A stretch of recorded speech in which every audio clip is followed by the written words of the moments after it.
I thought my family rules were normal. Today I found out the disgusting truth. I didn't have strict parents, but there was always one specific rule we were forced to follow no matter what. Every night at 2:33 a.m., cover your ears. As a kid, my mom would just tell me it's just to prevent hearing loss. I believed it at the time. It's easy to manipulate a child and I didn't want to be deafened, so I listened. But I'm 16 now, and this stupid rule no longer makes any sense. My friends laughed at me when I brought it up to them, and I found no info about it online. But there was one thing my parents always told me. They said we had to protect ourselves from hearing the sounds coming from the manhole. I assumed they were talking about the manhole in the middle of the road we lived on. It was a beautiful small road with just a couple of other houses on it, and the other people down the road also followed this weird rule of covering our ears. At the beginning, I was happy with my life here, but besides love, this town fills my heart with fear. There was always something off about it. I never questioned it, until one night with my earplugs in, I peeked out the window at exactly 2:33 a.m. Nothing. There was nothing on the street. I thought it was stupid. My parents had made me put in these earplugs for no reason. Surely I would have seen something if there was really some sort of dangerous sound we had to protect ourselves from. I was about to go back to sleep when I saw something from the corner of my eye. My heart was racing as I was looking at the manhole lid jumping up and down. I immediately closed the blinds and stared at them for the next few seconds,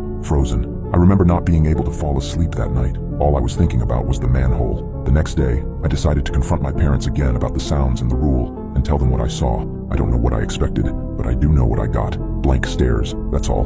Not a sentence, not a word. I would have rathered them yell at me for being up that late or get mad at me for questioning them, but they said nothing. Since that day, months have passed, years. I still wear earplugs every night. My parents have a different tactic though. They have an alarm set because they stay awake until 3 a.m. I sometimes don't go to sleep either, so every time I heard the alarm from my parents' bedroom, I knew it was time for the sounds, and it always sent shivers down my spine. I usually have trouble falling asleep because of it. One night I stayed up until 2:20 a.m. I got lost in the music. After glancing at my watch, I went downstairs for a glass of water. I was looking out the window while I was waiting for my glass to fill. Again, nothing on the street. Once I turned off the faucet, complete silence started ringing in my ears. The feeling was strange. Silence. So quiet yet so loud. For a moment I thought I was wearing earplugs. Even though the silence was absolute, I wasn't the only one in the room. I screamed when I saw someone sitting at the dining table. It took me some time to realize that the scary silhouette was my father.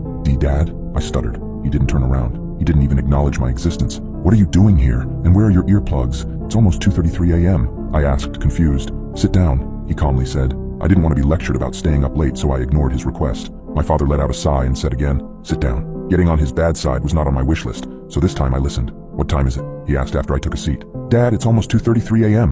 What are you doing?" I asked again nervously. He didn't answer. Instead, he got up and grabbed a bottle of wine and 2 glasses. I can't drink that," I said. "Sure you can," he calmly replied. After pouring the Tempranillo wine, he said, "We're waiting." I didn't understand at first. "For what?" I rushed to ask. He ignored the question again and took the first sip of his wine. That's when I realized he wanted us to wait to hear the noise. No, we're not doing that. Are you out of your mind?" I yelled. "Have you ever wondered what ruins your life?" he said out of nowhere. I had to think about that sentence for a moment. "Are you truly happy, John?" he continued. This time, I was the one who wasn't answering.